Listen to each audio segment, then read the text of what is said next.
called me from a blocked number on a Tuesday morning, and when I picked up, she said, "I just want you to know I'm doing this for the kids." I hadn't spoken to my wife in 11 days.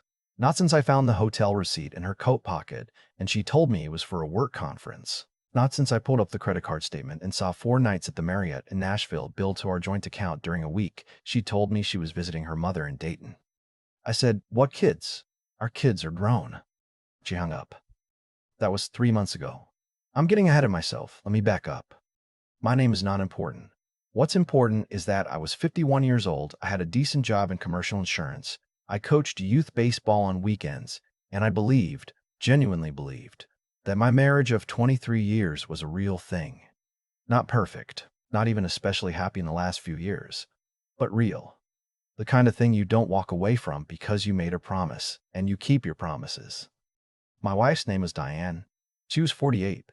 She's spent the better part of 2 decades as a licensed occupational therapist, working with kids at a private rehab clinic about 20 minutes from our house in Naperville, Illinois.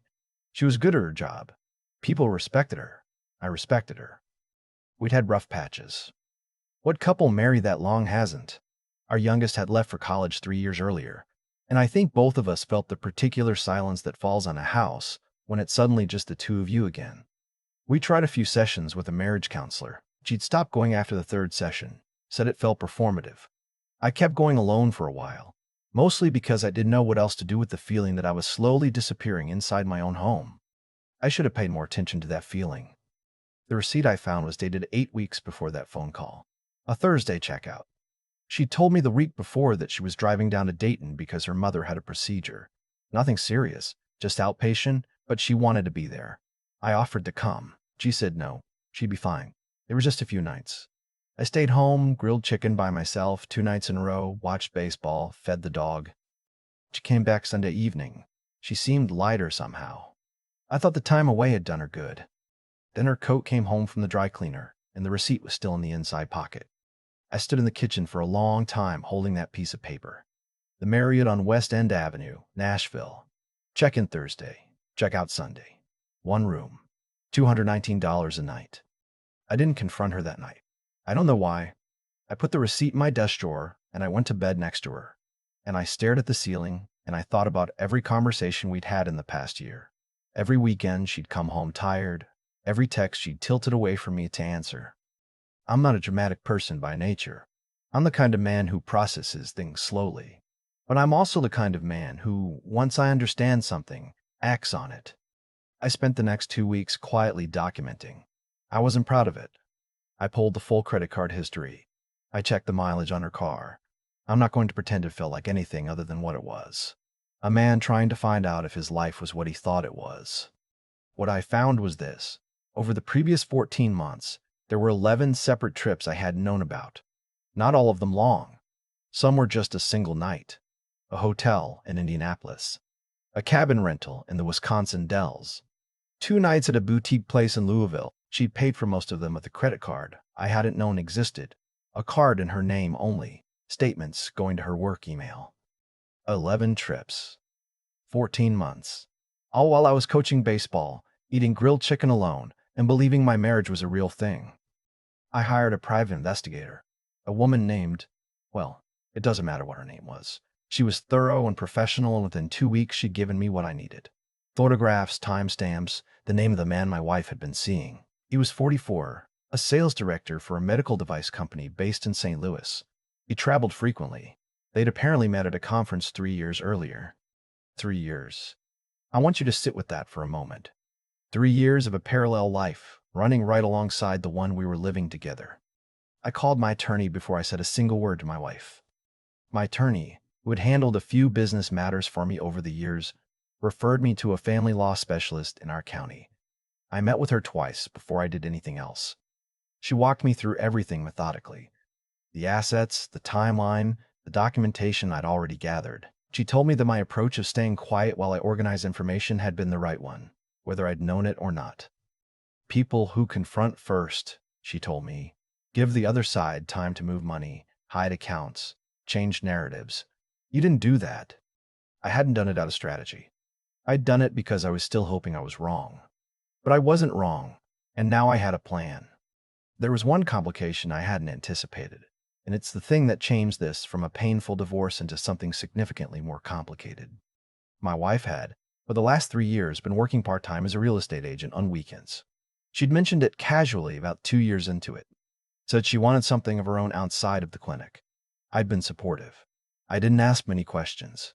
I assumed she passed the test, gotten her license, was doing open houses on Saturdays. We didn't need the money, but it wasn't unusual for people in our circle to have a side thing. What I did not know, what I found out only because my attorney suggested I pull her licensing records as part of the broader financial picture, was that my wife's real estate license had lapsed 8 months earlier. She hadn't renewed it. There was a gap in her CE credits, something she'd apparently let slide, and her license had been suspended pending completion. That would have been fixable. People let licenses lapse. It happens. The problem was that during those 8 months, she had continued to act as a licensed agent. She had represented 3 buyers in transactions totaling just over $1.4 million in property. She had collected commissions on all 3. She was practicing without a license. I found this out on a Wednesday morning. By that afternoon, I had forwarded the documentation to my attorney, and she had immediately flagged it as a matter that went beyond divorce proceedings. She told me I should understand that this information was now part of a legal picture that might involve her professional licensing board, potentially the state attorney general's office, and the clients she had represented. I want to be clear about something. I did not report my wife to anyone at that point. I gave the information to my attorney, and I let the professionals handle what came next. I'm not someone who acts out of anger when I'm hurt. I act when I understand the full situation, and at that moment, I still wasn't sure I understood everything. I asked my attorney one direct question. Does this affect our divorce settlement? She said, it affects everything.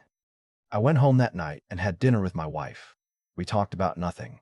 She mentioned she'd had a frustrating client that week. I nodded. I poured her a glass of wine. I watched her and I thought about 23 years, and I felt something that I still don't have a clean word for. Not hatred, not even grief exactly, but a kind of exhausted clarity, like seeing the bottom of something for the first time. The next morning, after she left for work, I moved what I needed from the house.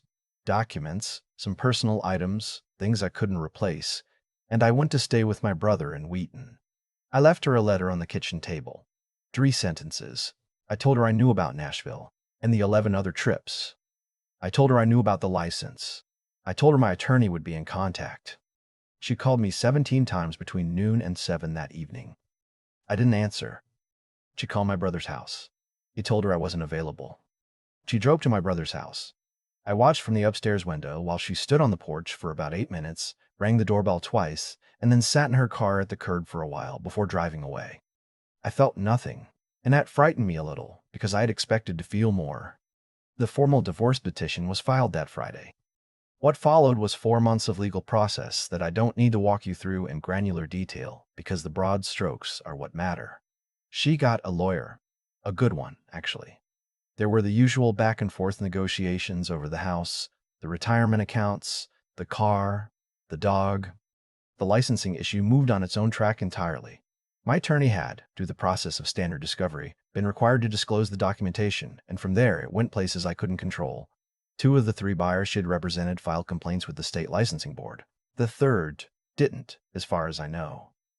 The board's investigation took about 6 weeks. At the end of it, her license was formally revoked. Not suspended. Revoked.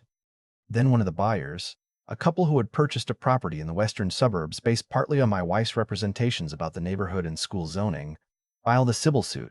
Their claims that she had misrepresented herself as a licensed agent, which affected their ability to trust her guidance and voided the professional relationship under which they had contracted with her. They wanted their commission fees back and additional damages. I was not a party to that suit. I want to be clear about that. I didn't file it. I didn't fund it. I had no role in it except that the documentation had, in the normal course of legal proceedings, made its way to people who had standing to act on it. There were things that complicated the civil case that I only found out about later.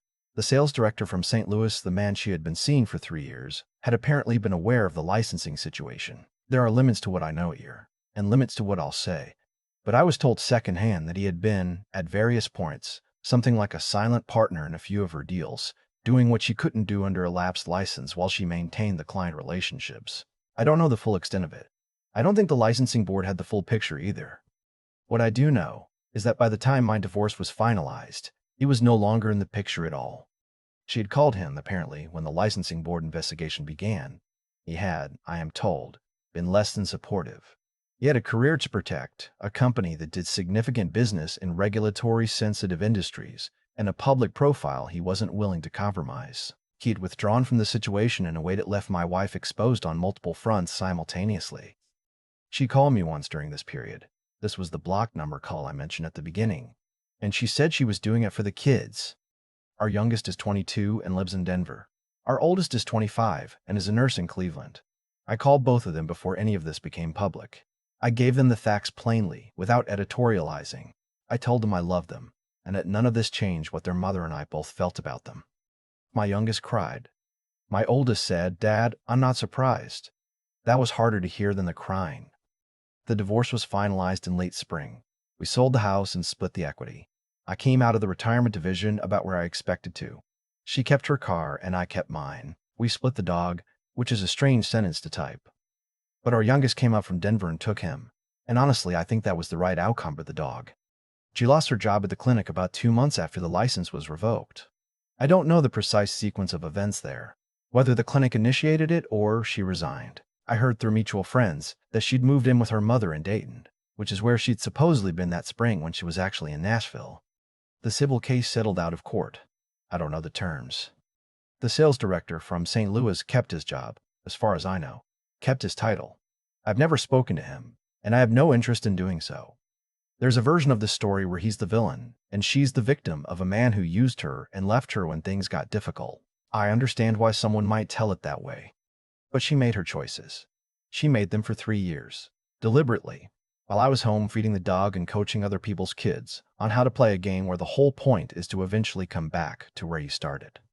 I live in a 2-bedroom apartment in a suburb about 40 minutes from where my brother lives. I have a small porch where I put a chair when it's warm enough. I started running again this year, which I hadn't done since my mid-30s. I see my kids when I can. My youngest came and stayed for a long weekend last month, and we watched 3 Cubs games and ate bad delivery food and didn't talk much about any of it, which was exactly what I needed. I don't think about Nashville as much as I used to. I still think about the 11 trips. Not with anger anymore. With a kind of wondering, who is a person that does that? And how do you share a bed with them for 23 years and not know? The answer, I think, is that you know. Somewhere underneath the life you've built together, in the parts of yourself you don't look at too carefully, you know. You just choose not to, because the alternative is this. This being, sitting on a small porch at 51 years old, starting over, learning to be alone, figuring out what you actually want from whatever time you have left. Some days that feels like a loss. Some days it feels like something else. I'm still working out which one it is. I'm in no hurry. I've got time. I keep coming back to the code. Of all the things that happened over those months, the attorney meetings, the licensing board, the civil suit, the boxes I carried out of a house I'd lived in for nearly 2 decades, it's the dry-cleaned coat I think about most. How ordinary it was. How it just came back from the cleaner the way it always did. Hanging in plastic on the doorknob, and the receipt was still in the pocket because nobody thinks to check the inside pocket before they drop something off. That's how most things fall apart, I think. Not in some dramatic moment. In a pocket nobody checked. I spent a long time after everything settled, asking myself what I should have done differently. It's a natural thing to do, and mostly it's a waste of time. But I did it anyway. What I kept landing on wasn't anger at her, or at the man she'd been seeing, or even at the situation. What I kept landing on was a quieter kind of reckoning. With myself. With the version of me that had noticed things for years and chosen not to look too carefully. That's the part nobody talks about in stories like this. The choosing not to look. It's not stupidity. It's not weakness exactly. It's something more like a deal you make with yourself, a trade where you give up clarity in exchange for continuity. I wanted the life I thought I had more than I wanted to know the truth about it. And for a long time, that trade felt reasonable. It isn't. That's what I know now. Avoiding the truth doesn't preserve anything.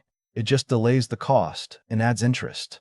What got me through the months that followed wasn't rage, and it wasn't the legal victories, small as they were. It was something steadier than that. It was the decision, made quietly and kept quietly, to handle each piece of this with my head. and not just my gut. To go to the attorney before I said a word, to document before I confronted, to let the process work instead of blowing everything up in a single conversation that would have felt satisfying for about 45 minutes and cost me significantly more in the settlement. There's a version of me that doesn't do that. That comes home with the receipt, throws it on the table, and demands answers that night. That version of me loses the house, loses leverage, probably loses his temper in ways he'd regret. Intelligence in a situation like that isn't about being cold. It's about understanding that the decisions you make when you're most hurt will follow you for years. And then there's the getting up part. The part after the papers are signed and the dog is with your youngest in Denver. And you're standing in a 2-bedroom apartment at 51 years old, trying to figure out what a life looks like when you rebuild it from scratch. That part requires something different. Not strategy, just durability. The willingness to keep going on days when going on feels like the least interesting option available. I run now. 3 or 4 mornings a week, early, before the neighborhood gets loud.